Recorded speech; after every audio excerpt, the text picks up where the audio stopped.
All right. Welcome to Lucifer Died for Our podcast. This is Geeked Out Nation's The Wicked and the Divine Centric podcast. This is episode 12. And in episode 12, we're going to cover The Wicked and the Divine number 17, which features guest artist Brandon Graham. Quick introductions. As always, I'm on every episode. I am Jess Camacho. I'm the comic editor. I'm a comic editor at Geeked Out Nation, and I also write for Multiversity.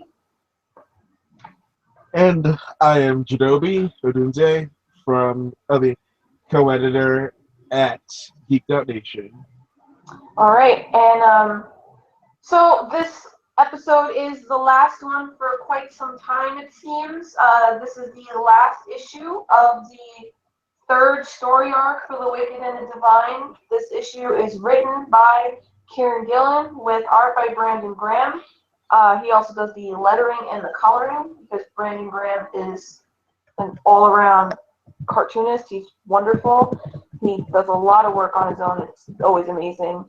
And the backup story is, once again, features art by Jamie McKelvey and colors by Matt Wilson, and Clayton Cowles does the lettering on that final backup story of this arc. So, this was the Sockmet issue that I, for whatever reason, kept forgetting when we were talking about this arc. So, basically, at this point, Lucifer's dead. Laura is also dead. A lot of people are dead. Tara's dead.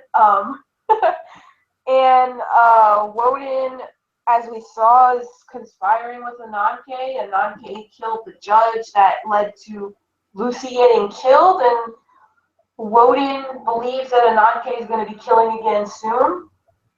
And right now, the Morgan is being held captive at the Pantheon, and all the other gods are basically preparing for war, except for Sekhmet, and we find out why here. So, very briefly, this is the sort of origin for Sekhmet. We see her in a museum as a young girl. She looks like she's crying. We don't really know why, but she, at a young age, and she looks at a statue of Sekhmet, and she's enthralled by it. It's a stone cat-like person. Says she doesn't feel anything because she's made of stone, and we skip forward to Sekhmet in London, in Valhalla, actually. And Sekhmet is very different than the other gods in the Pantheon. She is very often drunk or high or something. Very rarely is she sober. She kind of has these characteristics of a cat, which is pretty fitting, given her what god she is. And we see her kind of get through the days drunk and kind of having, it seems like she's having a good time, but we know that she's not, because basically her powers are kept in check by her drinking. She is pretty much constantly medicated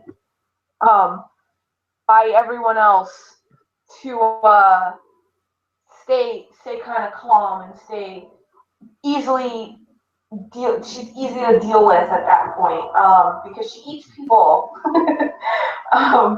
which is kind of fun, I guess. She's the goddess of fire and war and dance, and she's got this huge personality that is kept in check the entire time. We do see her lose control because she does her show, and she gets done with the show, and she doesn't have anything to drink. And one of the Valkyries is like, "Oh, they lost your rider," and so she takes off into the city. She kills somebody, and we see a little flashback as to her homelessness and how Ananke met her. But what's really interesting here is that, unlike somebody like Tara, her background, her origin is not the bulk of this issue. It's more what she's like right now. Because as she says, she is her future, she's her present. her past doesn't matter, which is interesting given how some of the other gods we've seen like their entire life story. Um, and it sounds like not a lot happens in this issue, but it is kind of quiet. It is pretty quiet. We see Sakmet in like who she is and how she interacts with people around her, what her powers are like, and but we don't really get a glimpse into her mind as much as we do other people like Tara. We only get some of the things that she says, and it's she doesn't. She says she doesn't get angry. She doesn't feel bad. She's Sakmet, and she just wants to eat people. That's really it. That's who she is. She's cold and she's medicated. So who she is not somebody I think we're ever going to meet. We're not going to know what kind of stuff she's into or, what movies make her cry. It's just really, this is who she is. She's this god and she's drunk and she performs for the people. And that's kind of her existence. It's actually pretty sad, I think. Um, Mm-hmm. but also a pretty good mirror to what a lot of big famous rock stars kind of deal with. At least some of the more sad stories. And I guess the cliffhanger ending is that Sakmet, for somehow, for whatever reason, is left to watch the Morrigan, and that's obviously not a good idea. And she's surrounded by cats, and she passes out, and big cliffhangers. Morrigan, she's like we all have our own prisons, but she can see her bars clearly and she knows how she's going to get out. And that's the inevitable cliffhanger. So, what did you think of this issue? I liked it because you just really wondered where she was through all of this. She was there to she was there to take down Lucy, and then you just really saw bits and pieces of her after that. So just made her so. What makes her so valuable to Ananke that she doesn't really find herself in trouble like the others, and then when you come to that realization, it hits you hard because you aren't really prepared to see how much she lost herself to the god she became, because you see how some of them struggle trying to find that balance between the life they once had and who they are now. Some of them are consumed by the 2 years that they have left.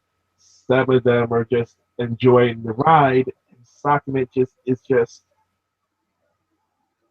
I don't I mean eating people alive and spending half her time either drinking or having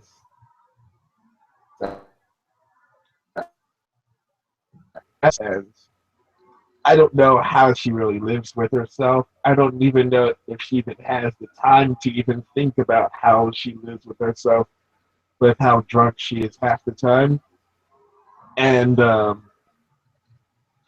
I just find the whole thing kind of interesting because going because with that whole interview, she really did emphasize on how her past isn't really important, and you wonder if she's just because you want to like her, you want to know about her, you want to know about her importance to this story, and then you see how some of the others who you know a lot about, but you find them expendable, but you don't know what to think about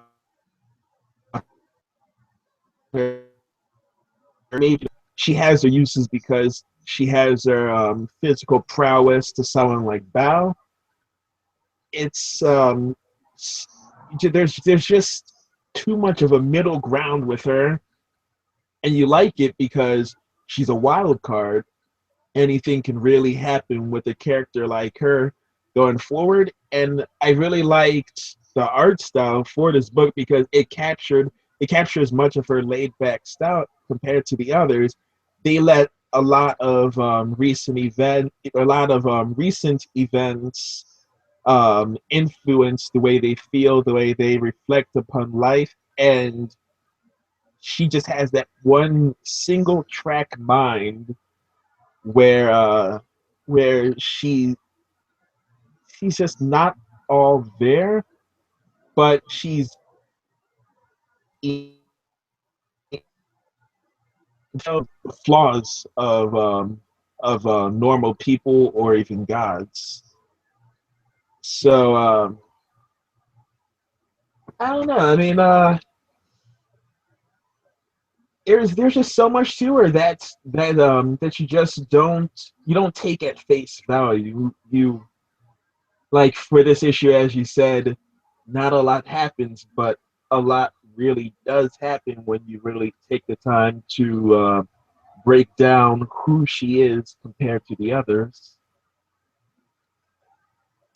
I think as far as Sakmet and her use, I think Ananke has a lot more foresight than she lets on. Um, I think because of Sakmet's her place in Egyptian mythology is a warrior goddess and depicted as a lioness, and she is someone not to be reckoned with in a fight.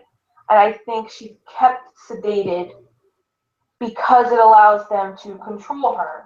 It allows Ananke to always know where she is. As you saw, Woden was the one that flipped out and went to go get her when she was out in the city. Um, so that's more of Woden working with Ananke. Um, because if you're going to war, what like the best thing to have would be like somebody who's there to protect pharaohs and kind of be this embodiment of a warrior goddess. So I think that's probably her use, and I think that's really sad because you can tell from the little bit we saw of her background, she is kind of this wayward spirit who never really had a home, and then the home that she gets is just using her, and then she's gonna die.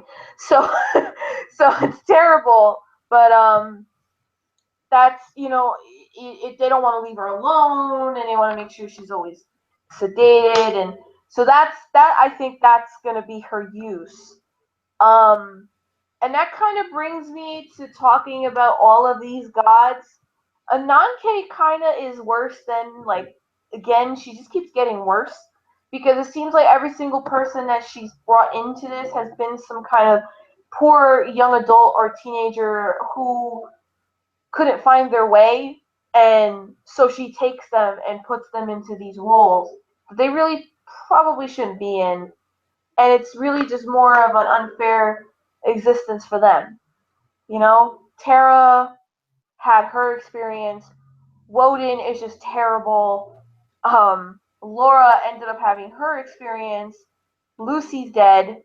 And now you have Sakmet, who is basically the rock star that can't keep it together and is enabled by everybody.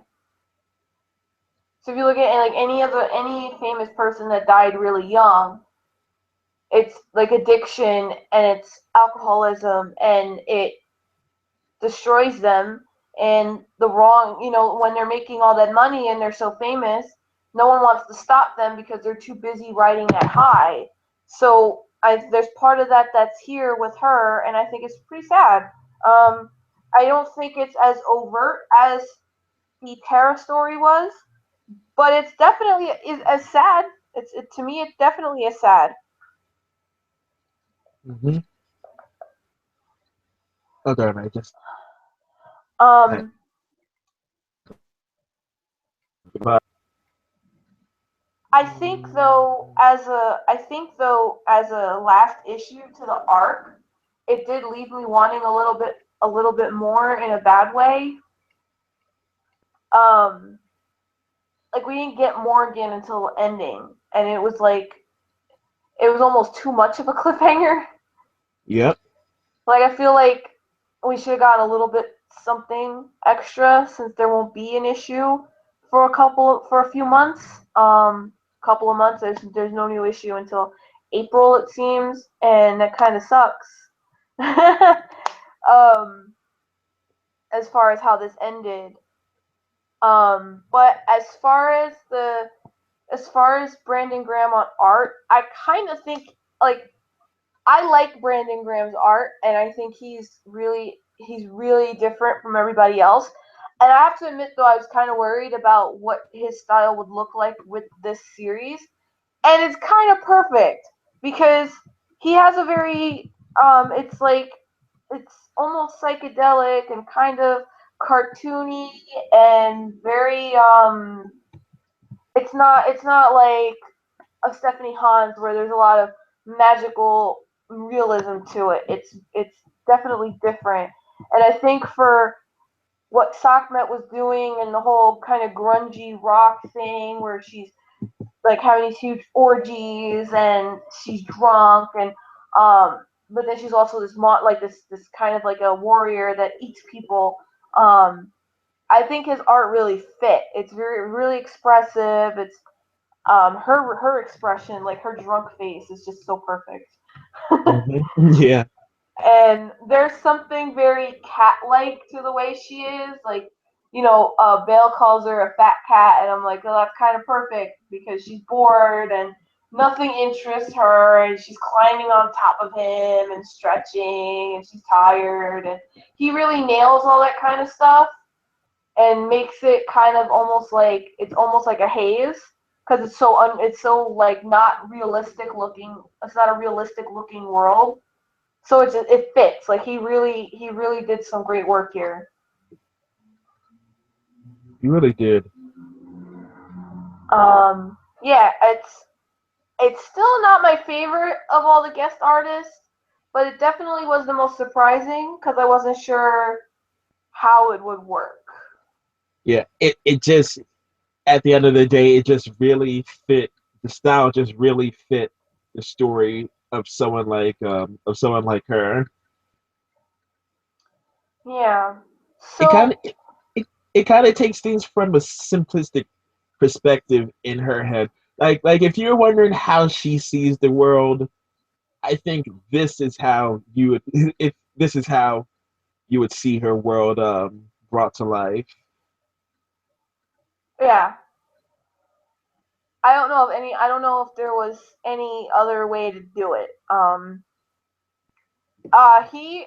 He currently has a few books out actually, that you could pick up. I like to mention it because these are not the regular series artists, so it's definitely worth mentioning.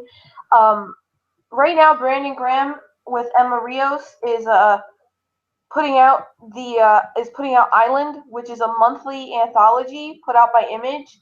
It is $7.99 an issue, but you get so much in it. It's a true anthology. You get stories that continue from issue to issue, a lot with people whose work you've probably never seen. It's definitely a lot of indie creators who haven't really broken in yet. Um, and every story is different. Brandon Graham he puts it together with Emma Rios, and he and she have some of their own stories in there. Also, Brandon Graham has written and done the art for Profit, and I feel like there was something else I was missing. Um, it may have been Nuclear Warhead or something like that. I know Prophet for sure. He's done King City was another one of his works, and Island. Island is the thing that's out right now, and you definitely want to get on that. Um, it's it's it's really great. I love picking it up every month. Anthology comics kind of don't really exist as much in the United States. Um, but if you read Judge Dredd, for example, so if you read the 2000 AD Progs, that's what this is. But it's not. It's all different universes and different stories and different creators. It's really really cool. So if you're looking to see more of his work, you can pick that up. So as far as the story arc as a whole, What did you, before we get into that, we should probably talk about this backup story. So, okay. So the backup story is one page, and it is a Highbury. It's in Highbury in Islington, London. It is a bar. It's a club basically, and the guy is on the phone taking booking for somebody who wants to do a show there. And it is revealed on the notepad that is September 23rd, Persephone UK Live, no support. Now, this is interesting because, Mm-hmm. as I have found out, which I did not know until right before we got on this podcast, September 23rd is winter solstice. Oh. Now, um, from what I had found, it is like, um, is it winter solstice or is it fall solstice? It's an important day. From what I saw on some groups. Mm-hmm. Um, but the whole thing here is Persephone. So okay, yes, the fall equinox is September 23rd. At least that's what it was this year. So, spring started March 20th, summer started June 21st, fall started September 23rd, winter started December 21st. The date on this person's notepad is September 23rd, and Persephone is being booked. What we don't know is what year this is. That's the thing. We don't know what year this is. But the thing to note here is that Persephone's story is that when she's on Earth, that's when it's spring and summer. When she goes back to the underworld, that's when it's winter and fall and winter. That's her story. She goes back to the underworld because that's the deal that was struck. Persephone was who Laura was revealed to be. So, are we going to see the return of Laura? I don't know. We might just be thrown off totally here. Could be a pretender. Mm-hmm. Or it could even be Persephone as somebody else. There you go. We don't know. That's the thing. We just know that somebody's coming. Maybe. I mean, this could be throwing us off, but it would be very interesting to see her come back when she's not supposed to come back. Mm-hmm. This is when she's not supposed to be around. Because Oh, go ahead. at the end of the day, Laura is the only person Ananke was never able to control. So there must be a reason for this. I would love to see Laura come back. I think that would be amazing. To kind of buck her own mythology and just come back when she's not supposed to. Again, but that's the thing. We don't know what year this is. This could have been last year. This could have been a totally different time. Who knows? Um, but based on how people are dressed and he's on the phone, I'm inclined to believe that this is current. So who knows? I think it would be really exciting to see Laura come back because here's my thing. All right, so this third arc was about the gods themselves. So we got into each one of them and their backstories and all this and that. But we don't have a central character. We don't have a main character anymore. So when this starts up again in April with the fourth arc, this arc was purposely designed this way. So what's the fourth arc going to be? Are we going to continue to see a focus on each one of the gods, or are we going to get a central character? Because if I asked you right now who's the main character of the Wicked and the Divine, you couldn't answer that. Nope. There is no central character. They're all a part of the story. When Laura was around, you would say, yeah, Laura is the center of the story. She's investigating Lucy's death. She wants to be one of them. Cassandra has barely been around. We don't know what her fate has. We don't know what fate is in store for her. We need a central character.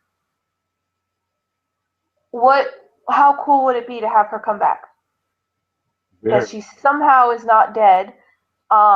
Because we saw the other person with the horns dressed sort of like Woden with the horns, who I'm convinced is Lucy. I'm telling you, I'm holding on to that. Who I'm convinced is somehow Lucy. There's a war coming. There's something brewing. You've got different gods who have been coming back over the course of centuries. Who's to say they're all dead? And who's to say they're not hanging out somewhere where they've gained some kind of power? I mean, if you've got these gods, then the underworld must be real. I Except, don't know. I'm just throwing things out there. I mean, it's all myth in the end. That anything's possible.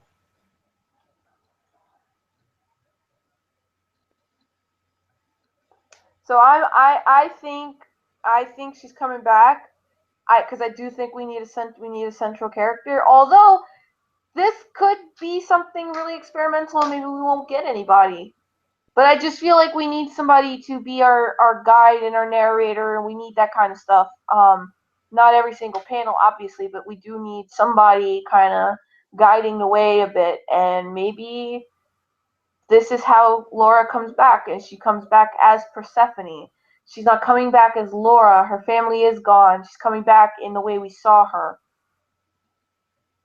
with the cool hair and jewelry, and that's how we're gonna see her. Who knows? Maybe it's just somebody using the name. I mean, because he also says, you're not the only artist trading as that. So Persephone, maybe somebody else is using it. So as a whole story arc, what did you think of the whole thing? As a whole story arc, I felt that it was out of necessity, just because of just because we needed that knowledge of the pantheon. Oh, you're breaking up a little bit. We continue to follow moving forward, though at the same time there's just so many questions that you there's just so many questions that this creates and builds up, that even on top of what's already been left for the next arc, there's there's a whole lot more information dump that you want to see expanded upon in the next arc as well. And there's just a lot that you want to look forward to, that you want to hope can be addressed in that within that time period. But for what you got right now, there is some satisfaction, story wise, art wise. They tried something different. They um, they messed. They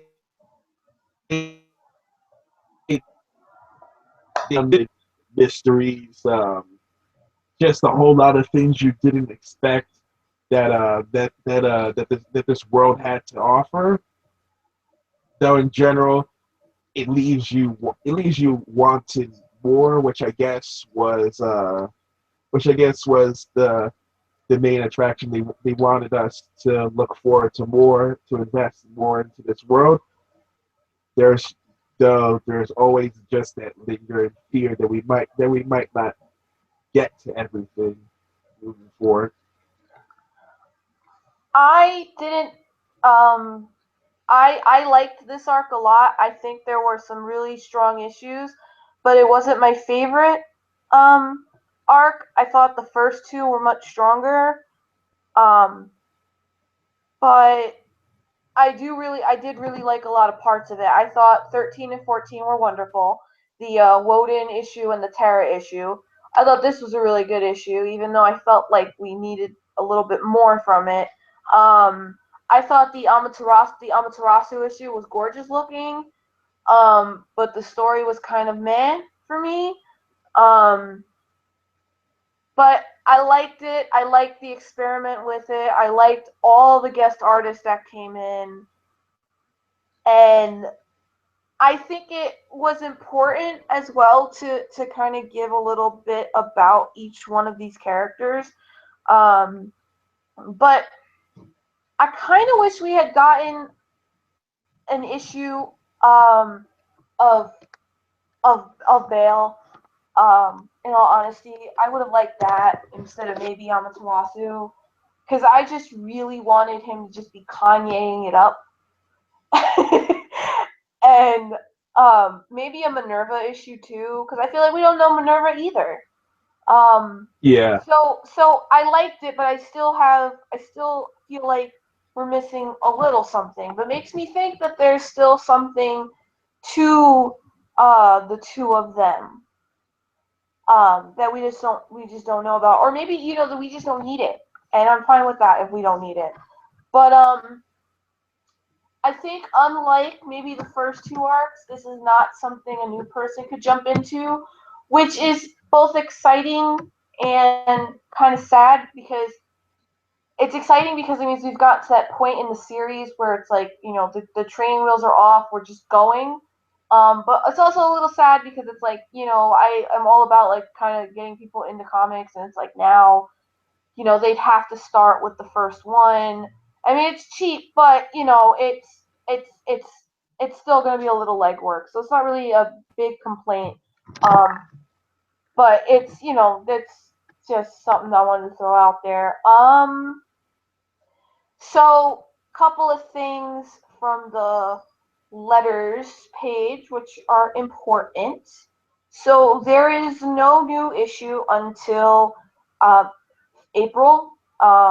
The their image has kind of put in this really great system for creators. I think with their creator-owned books, there is a Saga really helped make this a thing. So basically, a book will, and this is why you don't see so many delays anymore with a lot of their titles. A book will go through its whole arc on a monthly basis, and then once the arc is over, they take a break, and then the following month there's a new issue, and then they take a break, and then they come back. So March, so next month, January, there is no new issue. February, Commercial Suicide, which is the collection of this arc, comes out. There's no issue in March, but they're saying they may do something. But April, there is a new issue. And in the meantime, there's a couple of merchandise things that are out. Espionage Cosmetics, which I don't know if how many people are listening are into kind of nail art. These are stick-on. It's basically stick-on nail polish. There's no mess, nothing like that. It's adhesive, stays on your nails for about like a week or so. Um, and they do comic book ones. So they did they did Bitch Planet earlier. They've done Sex Criminals, and now they're doing The Wicked and the Divine. And there's two sets. There's a Laura Lucifer set, and then there's um, uh, Inanna and Bale set. I myself am probably ordering the Lucy and the Lucy and Laura one. um, so they're pretty cool, actually. I actually kind of want to see how they look because I think it's kind of tough to capture Matt Wilson's colors. So I kind of want to see how that looks. And then in April, it was posted, it was on Twitter very quietly. Amazon has put up the pre-orders for the first hardcover of The Wicked and the Divine, which is pretty exciting. It's the black cover with the Pantheon logo, but instead of skulls where people who have died, it's each god logo. And that's gonna have the first two story arcs in it, 1 through 11. Um, and so that'll be out. And then April, everything comes back, and Jamie McKelvey and Matt Wilson will be on the book full time again. So if you missed the yeah. gorgeous, yes, if you missed it, they're back. I missed them, but I have Phonogram to tie me over. So, um, So yeah, that's kind of that's the future. We won't be back until there's a new issue. So um, I don't know if we'll do anything. We're working on stuff. That's all we can say. Yep. We're working on stuff. But if you find that you're kind of missing out on the wicked and the divine in that time, I really suggest reading Phonogram. It is really a sister. This is really a sister series to that. There's a lot of really cool stuff in there. Um, I think that collection of the last volume is out in March or April. I'm not entirely sure, but it's out in one of those months. And you should definitely read it. If you like The Wicked and the Divine, I don't see you not enjoying um, Phonogram. I just don't see it. Like you would definitely enjoy the two of them. Yeah, so I guess we'll leave you with that. Joey, do you have any bold predictions for 2016 in The Wicked and the Divine that you want to share with us? The only prediction I have at this point is that while we might not have gotten an issue about Minerva, that may be something planned just because of her wisdom. There might be something more to that because she's putting pieces together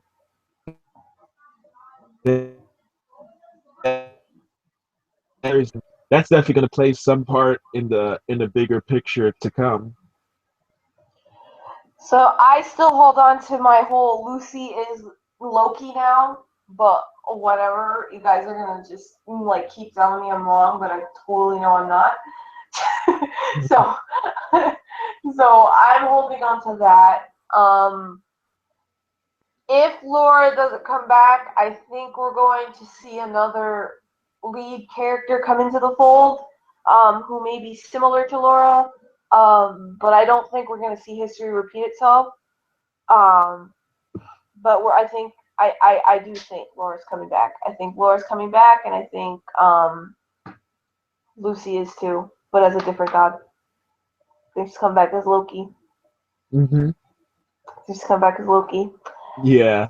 And I'm just saying, when it happens, everyone owes me a Coke or whatever. Like you all will have to be like, oh yeah, remember Jess on Lucifer Die for Our podcast?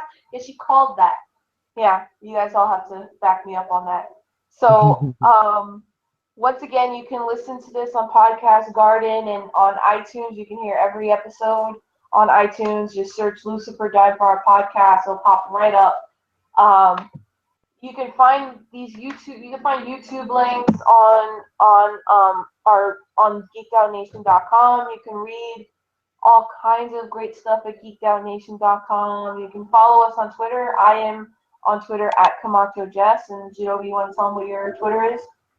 And you can find me at Eugen X-Men. All right. And so if we don't have any kind of special episodes for you, we will see you all in April when the next arc of Wictive starts back up. And you can find Wictive at any comic book store. You can buy the trades on Amazon. You can buy the digital issues on Comixology, and really gift them. Get this book really popular, as it should be. And we will see you in April. See ya. See ya.